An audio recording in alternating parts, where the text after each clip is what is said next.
ಭಾರತದ ಜೊತೆ ಉದ್ವಿಗ್ನತೆ ನಡುವೆ ಪಾಕ್ನಲ್ಲಿ ಭಾರೀ ಸ್ಫೋಟ ಸಂಭವಿಸಿದೆ.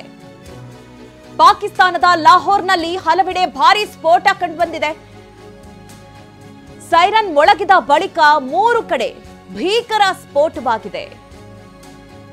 ಮಿಸೈಲ್ ದಾಳಿ ಮಾಡಿರುವಂತಹ ಬಗ್ಗೆ ಮಾಹಿತಿ ಲಭ್ಯವಾಗಿದೆ.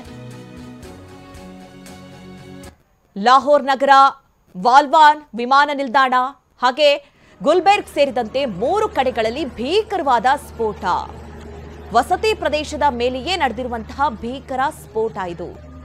ಗಿರೀಶ್ ಲಿಂಗಣ್ಣ ಸರ್, ನಾವು ಮಾತನಾಡ್ತಾ ಇದ್ವಿ ಹಲವು ವಿಚಾರಗಳನ್ನ. ಅಂದ್ರೆ ಪಾಕಿಸ್ತಾನದ ಒಂದು ಕಡೆ ತಯಾರಿಯನ್ನು ಕೂಡ ನಾವು ಗಮನಿಸ್ತಾ ಇದ್ದೀವಿ. ಅಲ್ಲೂ ಕೂಡ ಸೈರನ್ ಕೂಗೋದು ಮತ್ತೆ ಈ ರೀತಿಯ ಸ್ಫೋಟಕಗಳನ್ನು ಪರೀಕ್ಷೆ ಮಾಡೋದು, ಕ್ಷಿಪಣಿಗಳ ಪರೀಕ್ಷೆ ಕೂಡ ನಡೀತಾ ಇರುವಂಥದ್ದು. ಅಂದರೆ ಈ ಪ್ರತಿಕ್ರಿಯೆಯನ್ನು ನಾವು ಎಕ್ಸ್ಪೆಕ್ಟ್ ಮಾಡಬಹುದಾ ಪಾಕಿಸ್ತಾನದಿಂದ? ಈಗ ಪ್ರತಿಕ್ರಿಯೆ ಅವರು ಕೊಡಲೇಬೇಕಾಗುತ್ತೆ.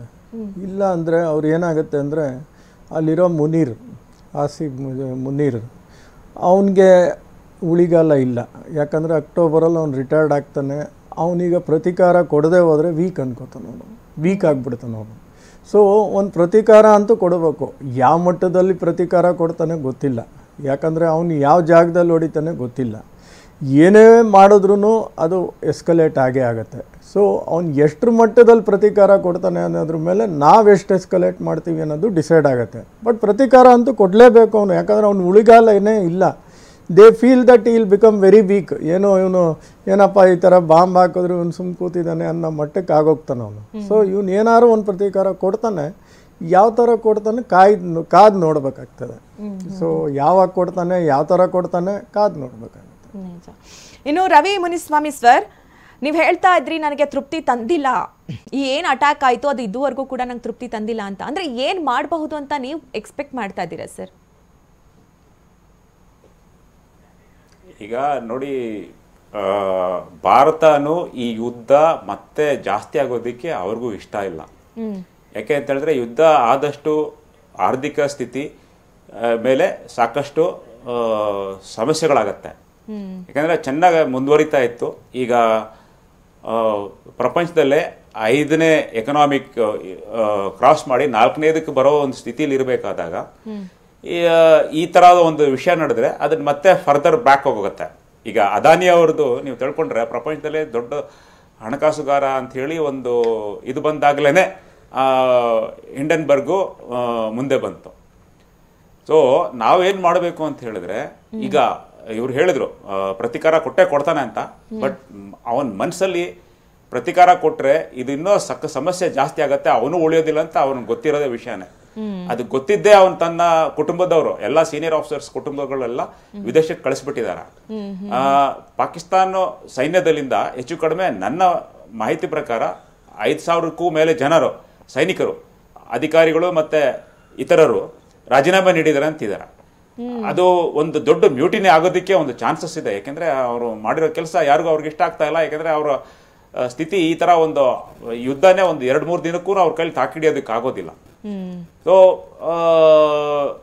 ಇಂಥ ಒಂದು ಸಮಯದಲ್ಲಿ ಈಗ ಉತ್ತರ ಭಾರತ ಮತ್ತೆ ದಕ್ಷಿಣ ಉತ್ತರ ಭಾರತದಲ್ಲಿರೋ ವಿಮಾನ ನಿಲ್ದಾಣಗಳೆಲ್ಲ ಬಂದಾಗಿದೆ. ಅದೇ ತರ ಪಾಕಿಸ್ತಾನಲ್ಲಿ ಎಂಟೈರ್ ಬಾರ್ಡರ್ ಬಂದಾಗಿದೆ. ಸೊ ಹೊರದೇಶದಿಂದ ಬರೋ ವಿಮಾನಗಳು ಅಂದ್ರೆ ಪ್ಯಾಸೆಂಜರ್ ಏರ್ಕ್ರಾಫ್ಟ್ಸ್ ಎಲ್ಲ ಇದು ಕಡಿಮೆ ಆಗಿದೆ ಆಲ್ರೆಡಿ ಅವ್ರಿಗೆ. ಮತ್ತೆ ಅಗೇನ್ ಆರ್ಥಿಕ ಸ್ಥಿತಿ ಕಡಿಮೆ ಆಗಿರೋದ್ರಿಂದ ಈ ಒಂದು ಕ್ರಮದಿಂದ ಅವ್ರಿಗೆ ಇನ್ನೂ ಪ್ರಾಬ್ಲಮ್ ಆಗ್ತಾ ಇದೆ. ನಮ್ಮ ಗಿರೀಶ್ ಅವರು ಹೇಳಿದ್ರು ಗ್ರೇ ಲಿಸ್ಟ್ ಅಲ್ಲ, ಬ್ಲ್ಯಾಕ್ ಲಿಸ್ಟ್ ಮಾಡ್ಬೇಕು ಅವ್ರನ್ನೇ. Grey list is very nothing. Black list next ಒಂದು 10 ವರ್ಷ ಕಾಲ ಅವ್ರನ್ನೇ ಬ್ಲ್ಯಾಕ್ ಲಿಸ್ಟ್ ಮಾಡಬೇಕು. ಒಂದು ಅದಕ್ಕೆ ಭಾರತ ಪ್ರಯತ್ನ ಪಡಬೇಕು. ಯಾಕಂದ್ರೆ ಯುದ್ಧ ಆಯ್ತು ಅಂದ್ರೆ 2 ಕಡೆನೂ ಅಮಾಯಕರು ಪ್ರಾಣ ಹೋಗುತ್ತೆ. ಆರ್ಥಿಕ ಸ್ಥಿತಿಯಿಂದ ಅವ್ರನ್ನ ಕೊಲ್ಲಬೇಕು.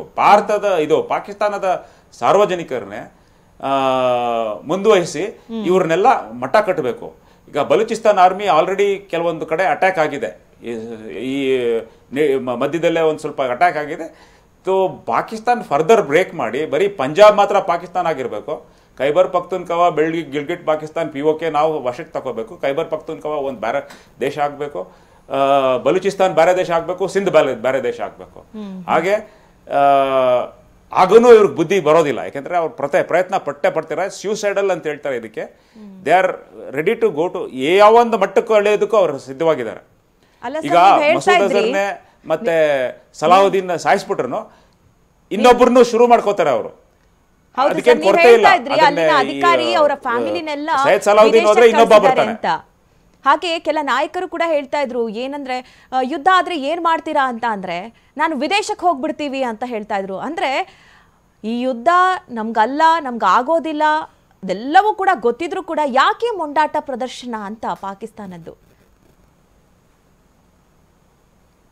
ಅವ್ರಿಗೆ ಒಂದೇ ಒಂದು ಭಾರತದ ಮೇಲೆ ಚೇಡ್ ತೀರಿಸ್ಕೋಬೇಕು, ಸಿಂಪಲ್.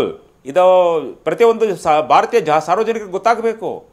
ಒಂದೇ ಒಂದು ಚೇಡ್ ತೀರಿಸ್ಕೋಬೇಕು ಭಾರತದ ಮೇಲೆ. ಯಾಕಂದ್ರೆ ಇದು ಸ್ವತಂತ್ರ ಆದ್ಮೇಲೆ ಅಂತ ಹೇಳ್ತಾರೆ, ಸ್ವತಂತ್ರಕ್ಕೆ ಹಿಂದೆಯಿಂದ ಅವ್ರಿಗೆ ಭಾರತದ ಮೇಲೆ ದೇಶ ಇದೆ. ನಾವು ಭಾರತದ ಜೊತೆ ಸೇರಿ ನಾವು ಇರೋದಿಕ್ಕೆ ನಮ್ಮ ಕೈಲಿ ಸಾಧ್ಯ ಇಲ್ಲ ಅಂದ್ರೆ ಏನು ಅಂತ ಅರ್ಥ. ಅದಕ್ಕೆ ಮುಂದೆಯಿಂದನೇ ಆಗಿದೆ, 1920ರಿಂದನೇ ಶುರು ಆಗಿದೆ. ನಾವು ಭಾರತದ ಜೊತೆ ಇರಬಾರ್ದು, ಸ್ವತಂತ್ರ ಬಂದಿದ್ಕೊಳ್ಳೆ ನಾವು ಬೇರೆ ದೇಶ ಆಗ್ಬೇಕು ಅಂತ ಹೇಳ್ಬಿಟ್ಟು. ಅದು ಯಾರಿಗೂ ಅರ್ಥ ಆಗ್ಲಿಲ್ಲ ಅಂದ್ರೆ ಅದಕ್ಕಿಂತಲೂ ದೊಡ್ಡ ಇಲ್ ಇನ್ಫಾರ್ಮ್ಡ್ ಸಾರ್ವಜನಿಕರು ನಮ್ಮಲ್ಲಿ ಯಾರೂ ಇಲ್ಲ. It's very clear. ಅಂಬೇಡ್ಕರ್ ಹೇಳಿದ್ದಾರೆ, ಸರ್ದಾರ್ ಪಟೇಲ್ ಹೇಳಿದ್ದಾರೆ. ನನ್ನ ಪ್ರಕಾರ ಅಂಬೇಡ್ಕರ್, ಸರ್ದಾರ್ ಪಟೇಲ್ ಇಬ್ರು ಅವರ ಸಂಪೂರ್ಣ ಕಾರ್ಯ ಮಾಡಲಿಲ್ಲ, ಎದುರಿಸ್ತ್ರೇನು ಅದನ್ನು ಸತತವಾಗಿ ಇಟ್ಕೊಂಡು ಅವರು ಈ ಒಂದು ಈ ಪರಿಣಾಮಕ್ಕೆ ಅಂತ ಆವಾಗಲೇ ಕಟ್ಟಬೇಕಾಗಿತ್ತು.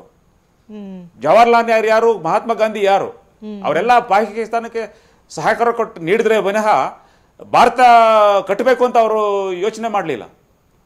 ಮುಸಲ್ಮಾನರು ಪ್ರತಿಯೊಂದು ಮುಸಲ್ಮಾನರು ದ್ವೇಷಿಸೋದು ಸರಿಯಿಲ್ಲ. ನಾನು ಸಾಕಷ್ಟು ಮುಸಲ್ಮಾನರಿಗಲೇ ನೀವು ನೋಡಿದ್ರೆ, ಸೋಫಿಯಾ ಕುರೇಶಿ ಅವಳು ಮುಸ್ಲಿಮು, ನಿಂತ್ಕೊಂಡು ಮಾಡ್ತಾ ಇದ್ದಾಳೆ.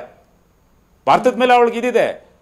ಬ್ರಿಗೇಡಿಯರ್ ಉಸ್ಮಾನ್ ಅಂತ ಭಾರತಕ್ಕೋಸ್ಕರ, ನಾನು ಭಾರತದಲ್ಲಿ ಹುಟ್ಟಿದ್ದು, ಭಾರತದಲ್ಲಿ ಬೆಳೆದಿದ್ದು, ನಾನು ಪಾಕಿಸ್ತಾನಕ್ಕೆ ಹೋಗಲ್ಲ, ನಾನು ಭಾರತದಲ್ಲೇ ಸಾಯ್ಬೇಕು ಅಂತೇಳಿ ಭಾರತಕ್ಕೋಸ್ಕರ ಅವರು ಪ್ರಾಣ ಬಿಟ್ಟಿದ್ದಾರೆ. Highest military officer died in Indian army ಭಾರತಕ್ಕೋಸ್ಕರ ಅವರೇ, ಉಸ್ಮಾನೇನೆ. ಅಬ್ದುಲ್ ಹಮೀದು, ನಮ್ಮ doctor APJ Abdul Kalam, IH Latif ನಮ್ಮ ವಿಮಾನ ಪಡೆಗೆ ಅವರು ದಂಡನಾಯಕರಾಗಿದ್ರು. ನಾವು ಪ್ರತಿಯೊಂದು ಭಾರತೀಯರು ಭಾರತಕ್ಕೋಸ್ಕರ ಕೆಲಸ ಮಾಡಬೇಕು ಅಂತ ಪ್ರಯತ್ನ ಪಡ್ತೀವಿ ವಿನಃ ಪಾಕಿಸ್ತಾನ, ಬಾಂಗ್ಲಾದೇಶ ತರ ನಾವು ಮುಸಲ್ಮಾನರು ಮಾತ್ರನೇ ಅಂತ ಹೇಳಿ ಒಂದು ದೇಶ ಅಂತ ಹೇಳಿದ್ರೆ ಹಲವಾರು ನಾಗರಿಕರು ಅದರಲ್ಲಿ ಇರ್ತಾರೆ. ಆ ನಾಗರಿಕರನ್ನೆಲ್ಲರನ್ನು ಜೊತೆಲಿ ಕರ್ಕೊಂಡು ಹೋಗೋದೇ ಒಂದು ದೇಶದ ನಾಯಕನ ಗುರಿಯಾಗಿರ್ಬೇಕೆ ವಿನಃ ನಾವು ಮುಸಲ್ಮಾನರು ಮಾತ್ರ ಕರ್ಕೊಂಡು ಹೋಗ್ತೀವಿ, ಹಿಂದೂಗಳನ್ನೆಲ್ಲ ಧ್ವಂಸಿಸ್ತೀವಿ, ಹಿಂದೂಗಳನ್ನೆಲ್ಲ ಈ ಕ್ರಿಶ್ಚಿಯನ್ಸ್ನೆಲ್ಲ ನಾವು ಹಿಂದುಳಿಸ್ತೀವಿ ಅಂತ ಹೇಳೋದು ಒಂದು ಮಹಾ ಮೋಸವಾದ ಕೆಲಸ ಇದು. ಅವ್ರ ನಾಯಕರಾಗಿರೋದಕ್ಕೆ ಇದಿಲ್ಲ. ಅವ್ರ ನಾಯಕರ ಯಾಕೆ ಒಂದು ಸಾಮಾನ್ಯ ಸಾರ್ವಜನಿಕರಾಗಿರೋದಕ್ಕೂ ಅವರಿಗೆ ಒಂದು ಅರ್ಹತೆ ಇಲ್ಲ. ಎಸ್ ಸರ್, ಇನ್ನಷ್ಟು ಮಾತಾಡ್ತಾ ಹೋಗ್ತೀನಿ.